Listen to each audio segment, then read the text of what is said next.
Plato's prediction. English, English, English, English philosopher and mathematician Alfred Northwest Whitehead famously said that all of Western philosophy were merely series of footnotes to Plato. Any topic you can think of, from the natural nature of romantic love to whether there are such a thing as truth to the meaning of virtue. Plato was likely the first great thinker to expound upon it. Plato was the first to suggest that there was an inherent separation between the thinking brain and feeling brain.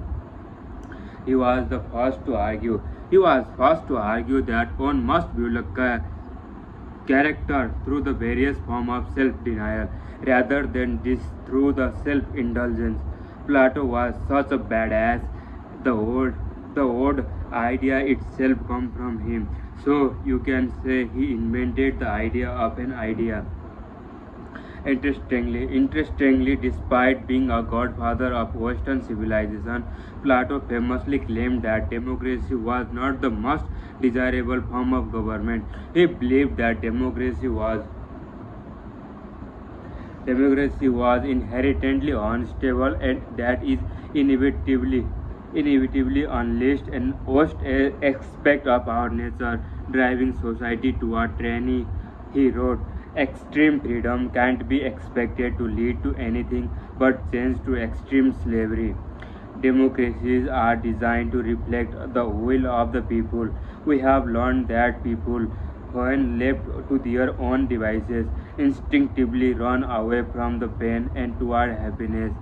The problem then emerges when people achieve happiness.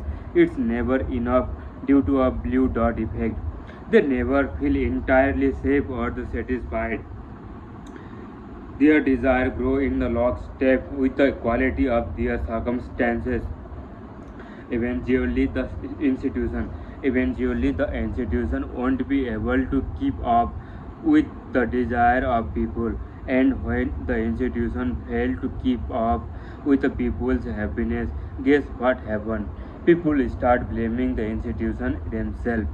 Plato said that democracies inevitably lead to the moral decay because as they indulge more in a fake freedom, people values deteriorate and become more childish and self-centered, resulting in the citizenry turning on the democratic system itself.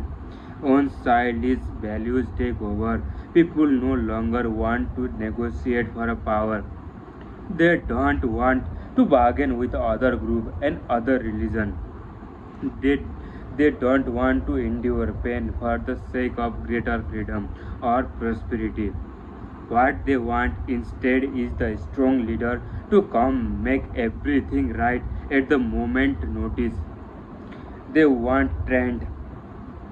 They want a trend. There are there is a common saying in United States that freedom is not free. Freedom is not free. The saying is usually used to reference to the military and wars fought and won to protect the value of countries. It's a war of reminding people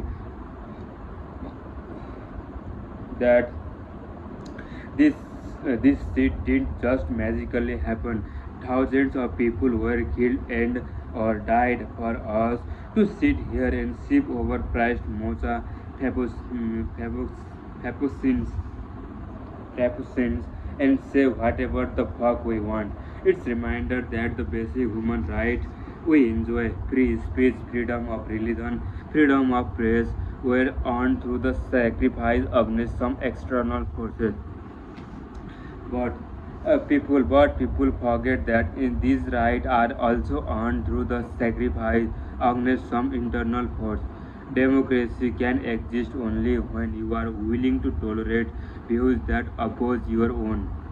When you are willing to give up something you might want for the sake of safe and healthy community. When you are willing to compromise and accept the something thing sometimes things don't go your way. Put another way, democracy requires the citizenry of strong maturity and character.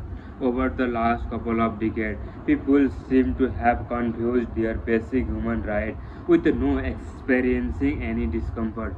People want people want freedom to express themselves, but they don't want to have a deal with views that may upset or offend them in some way. They want freedom for enterprise, but they don't want to pay taxes to support the legal machinery that make the freedom possible. They want equality, but they don't want to accept that equality requires that everybody experience the same pain, not that everybody experience the same pleasure.